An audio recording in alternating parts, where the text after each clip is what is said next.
Was on World's Strictest Parents when I was 15. When I was 15, my dad signed me up for World's Strictest Parents. His excuse? I was disrespectful because I'd roll my eyes when he lectured me and sometimes wore hoodies instead of polos. Meanwhile, other kids on the show were doing drugs, stealing cars, or dropping out of school. My biggest crime was blasting Linkin Park too loud in my room.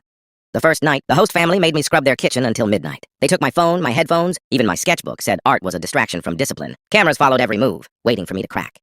During the second day, their strict dad figure, a former Marine, got inches from my face, yelling about how I'd end up in prison if I didn't change. But I wasn't scared, just confused. I'd never even had detention. The other kids looked at me like, "What are you even doing here?" That's when one of the cameramen, a guy named Rob, slipped me a bottle of water during a break. He whispered, "Kid, you don't belong in this circus. Your intake notes don't line up at all.